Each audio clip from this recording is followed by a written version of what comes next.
Сергек Сараглар увидел в социальных сетях сюжет про Сайлык-Кыргыз и не мог остаться в стороне. Сердце защемило, когда увидел, что молодая девушка с ребенком нуждается в необходимых вещах. Решил, что нужно обязательно помочь.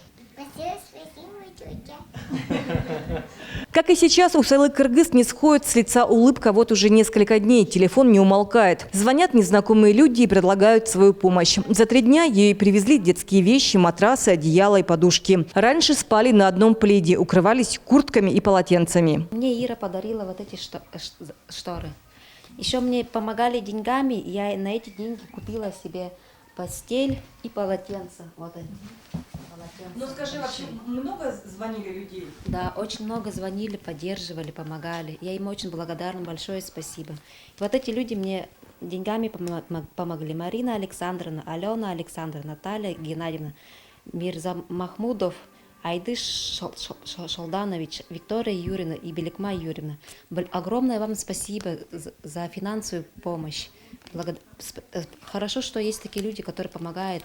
В 2013 году Сайлы как сироте выдали в Чахольском районе дом, но работы там не было. Одно время девушка трудилась уборщицей в школе, получала 6 тысяч рублей. Эти деньги уходили на уголь и дрова. Когда дочке исполнилось 4 года, у мужа Сайлык обнаружили туберкулез. Сейчас он лежит в больнице по полгода, а когда выходит, то не навещает семью. А ведь супруга переехала в Кызыл, чтобы зарабатывать больше, ведь нужно было кормить и одевать детей, покупать лекарства мужу. В итоге оказалась у разбитого корыта. После выхода в эфир нашего сюжета Сайлык устроилась на работу по специальности. Теперь она помощник повара в одном из ресторанов в Кызыле. Будет копить деньги, чтобы летом купить дом, посадить огород и завести скот. А еще через год открыть свое кафе. Большое спасибо 8 каналу, что нам помогли и морально, и финансово, и с мебелью, и с продуктами. Это большая для нас это поддержка.